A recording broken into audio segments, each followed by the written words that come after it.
नमस्कार दोस्तों, आप देख रहे हैं HW न्यूज और मेरा नाम है सोनू कनौजिया।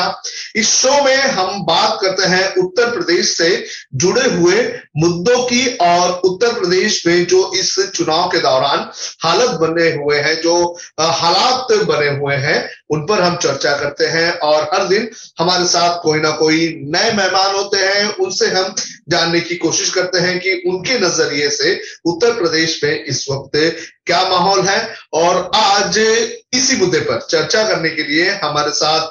प्रोफेसर आलोक चिंतन जी हैं, जो अखिल भारतीय अधिकार संगठन चलाते हैं और पिछले 5 सालों में उत्तर प्रदेश में अगर बात करें तो ह्यूमन राइट्स को लेकर क्या हालात बने, कितने सुधरे, कितने खराब हुए, इन सभी चीजों पर हम इनसे बात करेंगे और जानने की कोशिश करेंगे कि ह्यूमन राइट्स की जब बात आती है तो उत्तर प्रदेश कहां पर खड़ा हुआ है और ये जो मामला है, ये जो मुद्दा है, इस चुनाव में कितना इम्पैक्ट दे सकता है। प्रोफेसर जी, मुझे सबसे पहले ये बताइए कि ह्यूमन राइट्स के लिहाजे से अगर देखा जाए तो उत्तर प्रदेश में क्या हालात है? देखिए, जब आप खासतौर से अब इस समय चुनाव का माहौल है और उस समय में मानवाधिकार जैसे विषय पे जब हम बात करने जा रहे हैं, तो मानवाधिकार को अगर आप इस परिप्रेक्ष्य में समझना चाहते हैं कि उत्तर प्रदेश की सरकार ने क्या किया है और उस सरकार के सापेक्ष जनता को कितने लाभ मिले या नहीं मिले या उससे वो पीड़ित है, तो फिर यहाँ पर आपको 2 तरीके के अधिकारों की बात करनी पड़ेगी, green human rights and red human rights. जब हम ग्रीन ह्यूमन राइट्स की बात करते हैं तो कुछ ऐसे अधिकार हैं जो हमको जन्म से ही मिले हुए हैं और वो न सरकार न कोई प्रशासन उसको कैंसिल नहीं कर सकता है, जिसमें कि नागरिकता भी आती है। और आप जानते हैं कि नागरिकता अधिनियम जब पारित होने की बात उठी थी तो उस समय में उत्तर प्रदेश में जिस तरीके से उसका विरोध हुआ था सीएए का, और जनता ने जिस तरीके से, मैं यहाँ निरपेक्ष तरीके से बात करता हूं क्योंकि मानवाधिकार की आप बात करते हैं, तो जिस तरीके से जनता के कुछ वर्ग ने उसका विरोध किया और विरोध के कारण सरकार द्वारा जिस तरीके से उसको दबाया गया, जी, जनता के दृष्टिकोण में ह्यूमन राइट वायलेशन है, सरकार के दृष्टिकोण में वह संवैधानिक सुरक्षा है। तो एक सापेक्षता के आधार पर अगर आप इसको देखेंगे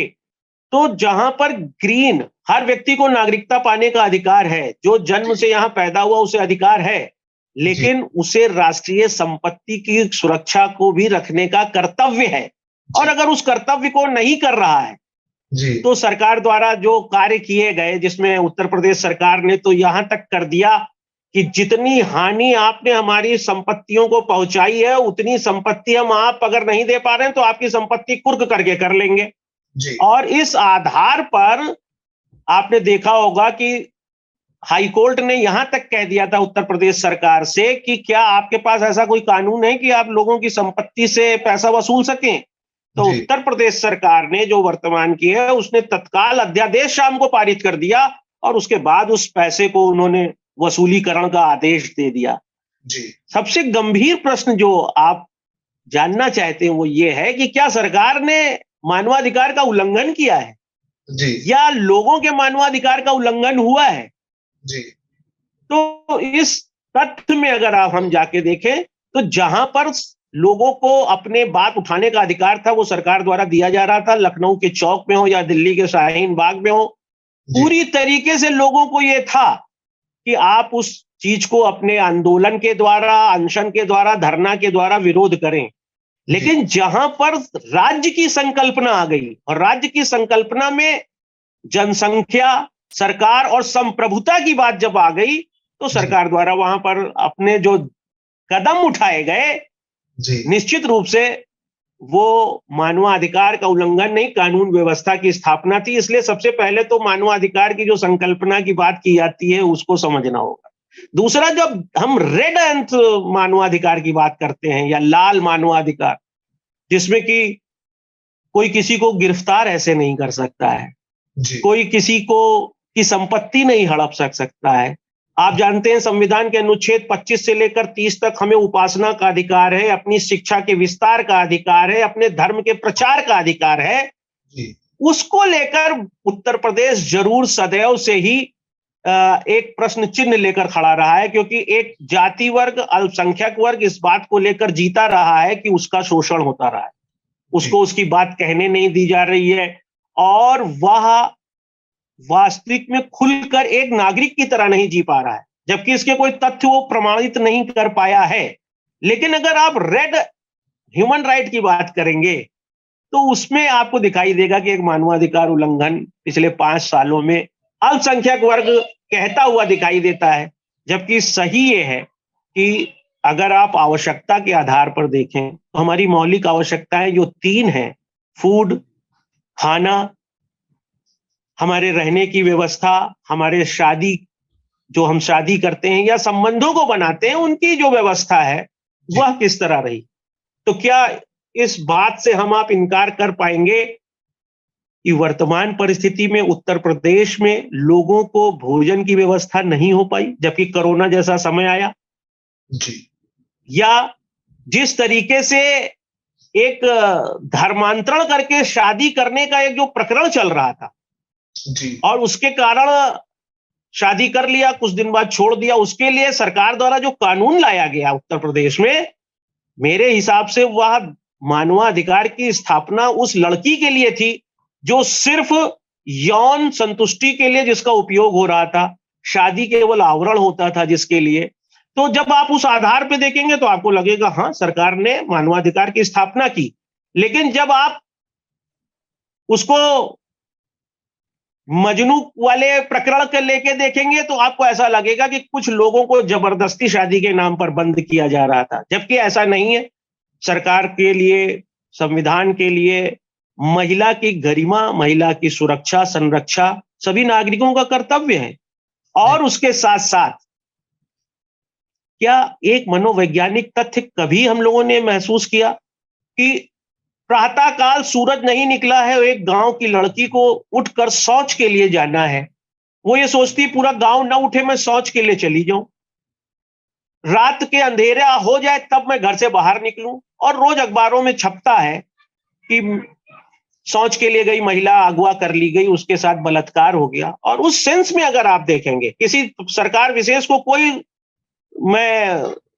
तमगा नहीं देना चाहता, लेकिन अगर उस सेंस में देखेंगे तो लड़कियों की सुरक्षा संरक्षा के लिए अगर शौचालय जैसी व्यवस्था स्वतंत्रता के बाद पहली बार गांवों तक पहुंची तो मानवाधिकार की स्थापना तो हो रही है। तो मुझे ऐसा लगता है पिछले 5 वर्षों में अगर मुझे पूरा ओवरऑल देखना हो जी, तो मानवाधिकार की स्थापना उत्तर प्रदेश में अपेक्षाकृत ज्यादा हुई है।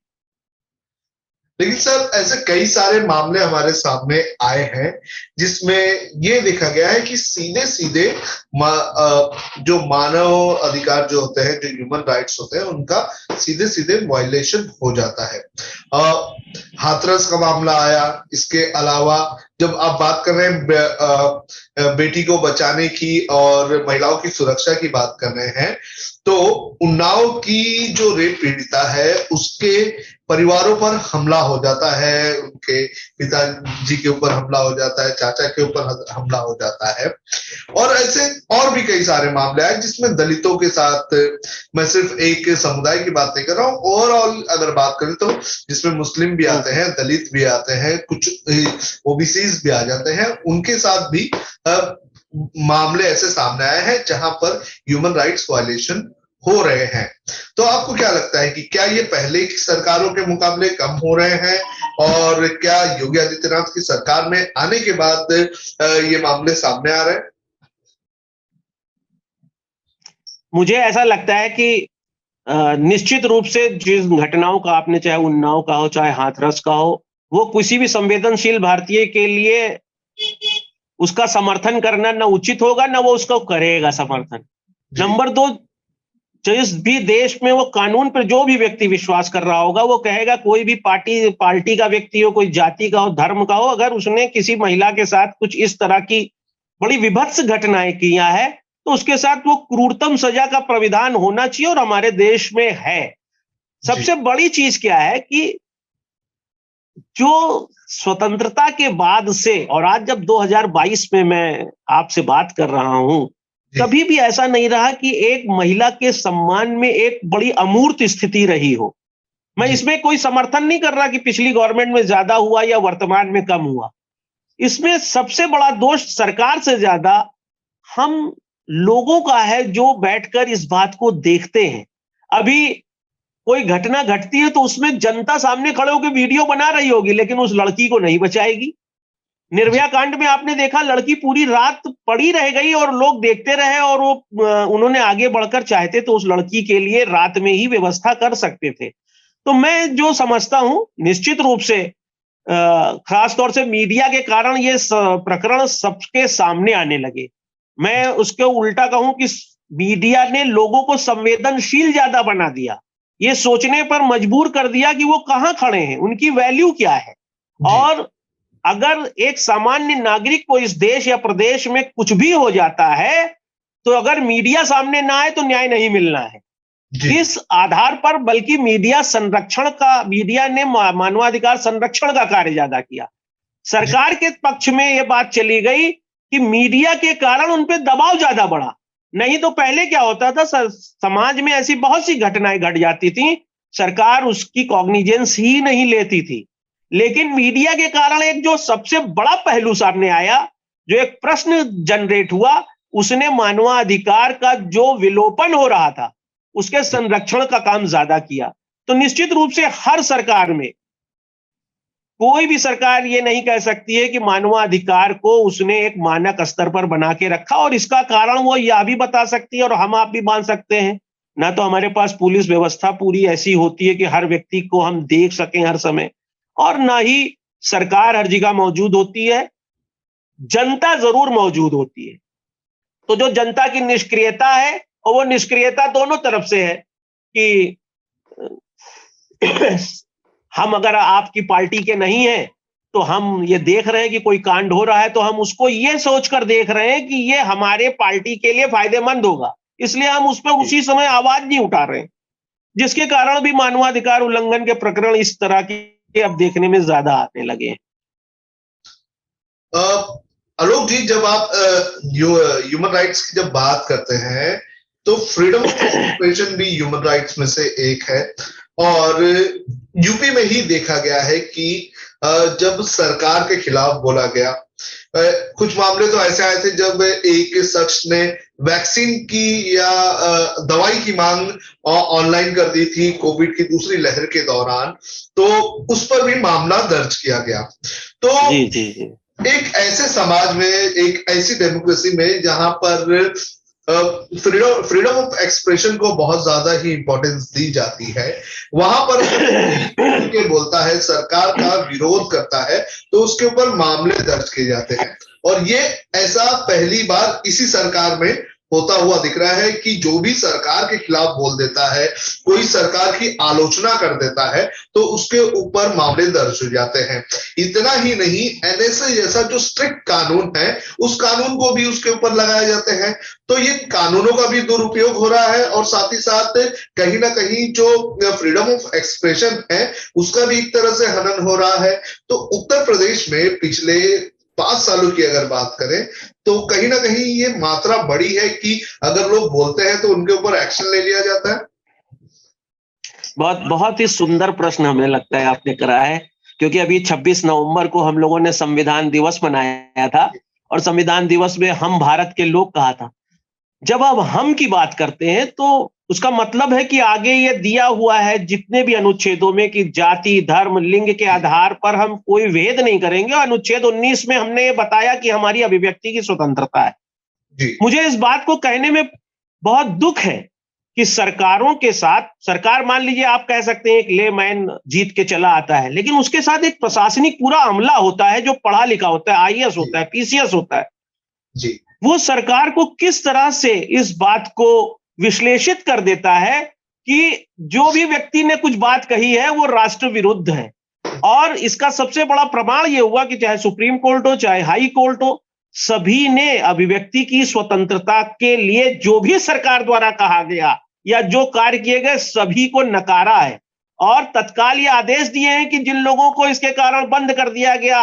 एनएसए लगा दिया गया, उन सब को हटाकर उनको छोड़ने की बात कही। जो आपकी इस बात का समर्थन भी करता है कि निश्चित रूप से वर्तमान परिस्थिति में सरकार में इस बात को बहुत गलत तरीके से इंटरप्रेट किया गया कि अभिव्यक्ति का मतलब यह है कि जो बातें सिर्फ सरकार के पक्ष की हों वही आप कह सकते हैं, जबकि प्रजातंत्र में जब जनता का शासन जनता के द्वारा जनता के लिए है तो जनता अपने सापेक्ष अपने अधिकारों को हनन होता देखकर कोई बात को इस अर्थ में कह सकती है जिससे देश की अखंडता प्रभावित ना हो रही हो। अगर अखंडता प्रभावित नहीं हो रही, राष्ट्रीयता प्रभावित नहीं हो रही है, तो मुझे लगता है कि वो बातें जो भी कही गई उसको बहुत ही मतलब बड़ा हंसी आती है मुझको कि किस तरीके से आपने उसे मान लिया कि वो अभिव्यक्ति की स्वतंत्रता का खंडन है और उसके विरुद्ध कार्रवाई करी। तो ये निश्चित रूप से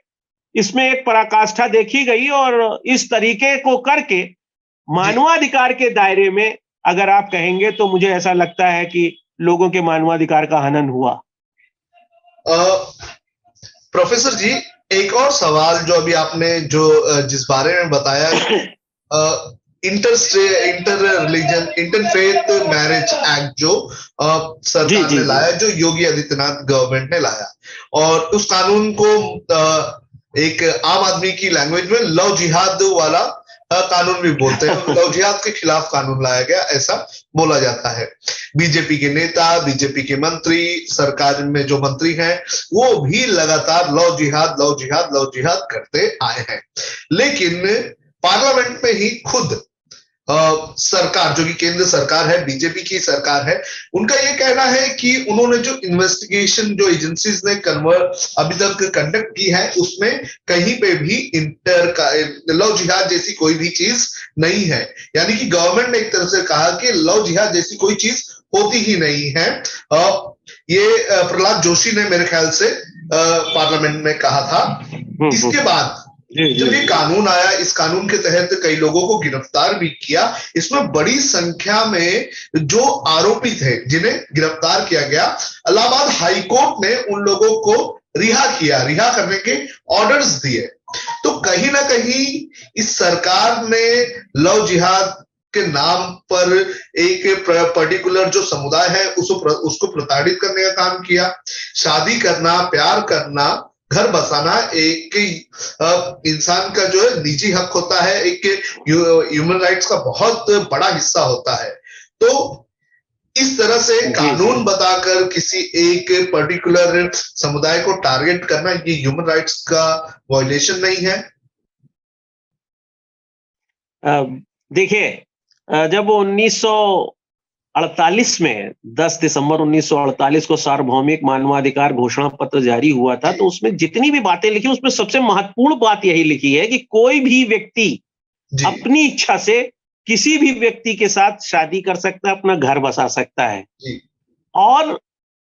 जब हम अपने देश के संविधान में आते हैं और वहां पर संविधान की प्रस्तावना में, जैसा मैंने अभी थोड़ी देर पहले कहा कि पहला शब्द हम लिखा है, तो जब आप हम की बात कर रहे हैं और 10वीं शताब्दी से लेकर आज तक आप देख लीजिए, जिस मुस्लिम समुदाय की आप बात कर रहे हैं उन्होंने आकर यहां पर सदियों से विवाह किया है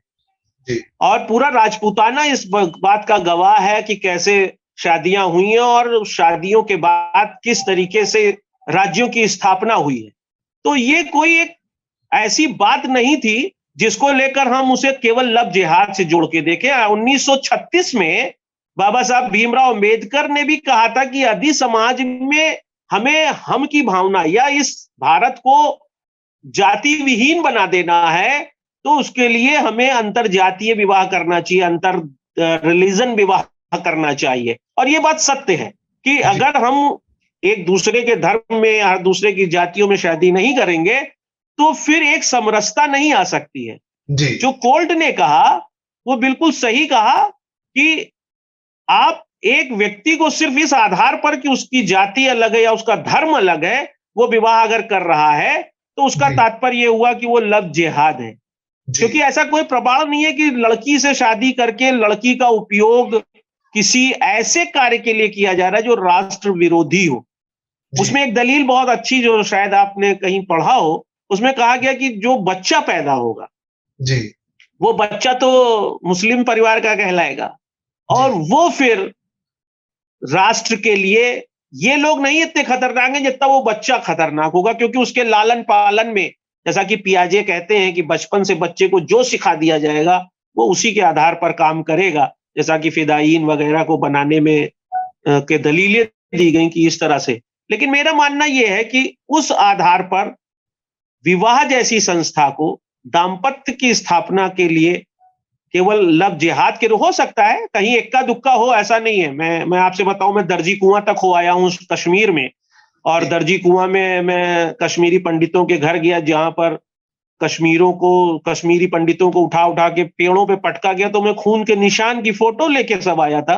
तो वो हो सकता है कि एक जगह ऐसा हुआ हो, लेकिन उसके आधार पे पूरे भारत में यही हो रहा है, इसको स्वीकार नहीं किया जा सकता है। किसी अंश विशेष में हो सकता है लव जिहाद हो, लेकिन अगर आप उसे समग्रता में कहेंगे तो यह लव जिहाद नहीं है, क्योंकि प्रेम तो एक अनुभूति है, किसी से भी हो सकती है।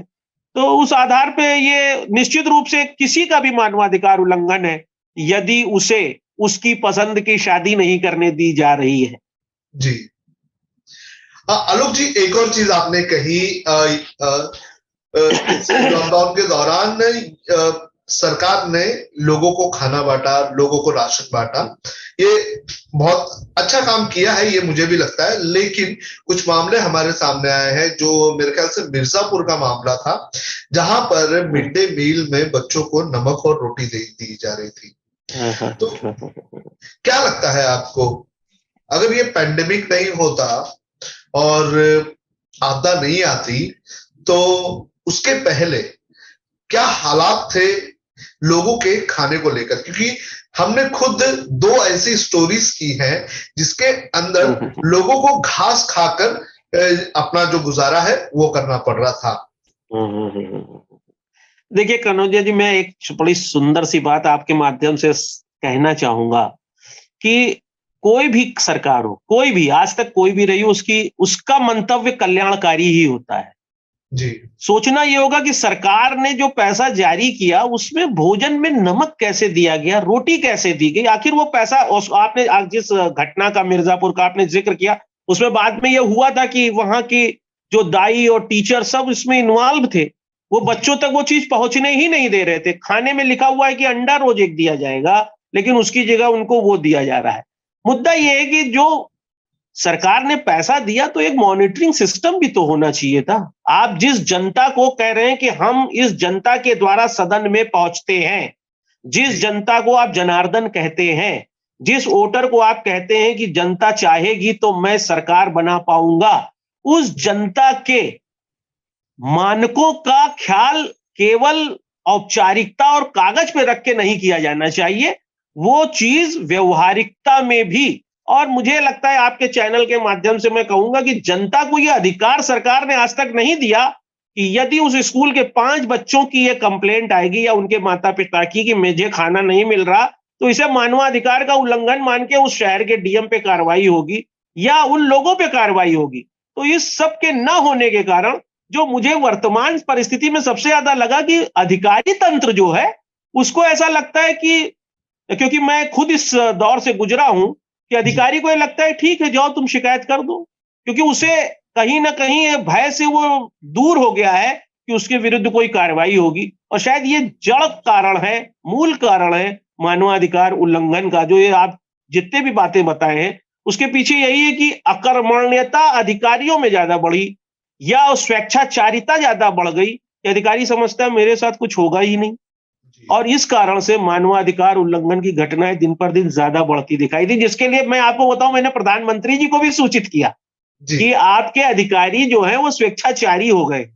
और वो कार्य नहीं करना चाहते, उन्हें लगता है कि करते रहो शिकायत। तो जब तक इस देश पे मुझे लगता है प्रशासनिक स्तर पर कुछ चीजें नहीं होंगी, क्योंकि मानवाधिकार प्रशासन का विषय है, सरकार केवल उसके ऑब्जर्वर है, तो मुझे ऐसा लगता है तब तक मानवाधिकार की कोई भी बात बेमानी है। और वर्तमान में तो ये पूरी तरह मैंने खुलकर महसूस किया है, देखा है। जी आलोक जी, इस चुनाव के मद्देनजर अगर देख लिया जाए तो उत्तर प्रदेश में मानव अधिकार को लेकर क्या स्थिति रहेगी और ये मुद्दा कितना इंपॉर्टेंट है इस चुनाव में, और क्या लगता है कि इससे लोग प्रभावित होंगे, ये चुनाव में इसका इम्पैक्ट पड़ेगा? देखिए, मानवाधिकार एक बड़ा लोकप्रिय मुहावरा तो बन गया है, लेकिन एक आम जनता मानवाधिकार को नहीं जानती है। वो उसके सामान्य अर्थ में जानती है कि हम उससे कहें बताओ तुमको खाना मिला, बताओ तुम्हें रहने को मिला, बताओ तुम्हें पैसा मिला, बताओ तुम्हें दवा मिली, और इसका जो हाँ ना में उत्तर होगा उसके आधार पर आप और हम जैसे लोग इस बात का आकलन कर सकते हैं कि मानवाधिकार की स्थापना हुई कि नहीं हुई। तो जब आप खाने की बात करेंगे तो निश्चित रूप से वो कहेगा हाँ खाना मिला, हाँ आयुष्मान कार्ड मिला, हाँ मुझे मकान मिला, हाँ मुझे शौचालय मिला। और उस व्यापक अर्थ में अगर आप देखेंगे तो कोई भी सरकार इस बात का उत्तर देने में सक्षम नहीं होगी कि आखिर पहले के समय में उन्होंने क्यों नहीं ये सोचा कि सभी लोगों के पास एक हेल्थ कार्ड होना चाहिए, शौचालय होना चाहिए, सड़क होनी चाहिए। तो उस अर्थ में मुझे लगता है कि अगर आप इस सरकार को देखेंगे तो मानवाधिकार की स्थापना में सामान्य अर्थ में ज्यादा दिखाई देगी। हाँ, विशेष प्रकरणों में देखेंगे तो ऐसा नहीं है, लेकिन अगर सामान्य अर्थ में एक व्यापक जनाधार के आधार पर अगर इस देश प्रदेश में मेन देखेंगे तो वर्तमान चुनाव में मानवाधिकार जो एक लोकप्रिय मुहावरे की तरह सरकारों के मंचों से आपको सुनाई देता है कि भ्रष्टाचार बहुत बढ़ गया है और लोगों को बेरोजगारी बहुत बढ़ी है जी। तो यहां पर जब आप इस तथ्य को रखेंगे तो आम जनता ये देखेगी कि नहीं, मुझे खाना तो मिला है, मुझे पैसा तो मिला है, मुझे घर तो मिला है, और उस अर्थ में चूंकि उसकी आवश्यकताएं पूर्ण करने वाली सरकार वर्तमान है तो कहीं ना कहीं उसका झुकाव इस सरकार की तरफ ज्यादा होगा, जैसा मुझे लगता है। जी आलोक जी, इस पूरी बातचीत के लिए आपका धन्यवाद। आपने जो बातें कही ह्यूमन राइट्स को लेकर, उत्तर प्रदेश में ह्यूमन राइट्स की एक तरह से सुधरती हुई स्थिति आपने बताई है, तो हम उम्मीद करते हैं कि इसी तरह से आने वाले दिनों में भी ह्यूमन राइट्स को लेकर इसी तरह से काम हो, फिर चाहे राज्य का एक भी इंसान हो उसकी भी ह्यूमन राइट्स की जो है वो रक्षा की जाए और सभी को सबका अधिकार मिले। आलोक जी, इस पूरे कार्यक्रम में आपका जुड़ने के लिए धन्यवाद। हम आगे भी आपसे जुड़ते रहेंगे, ऐसे ही किसी कार्यक्रम में आपसे मुलाकात होती रहेगी।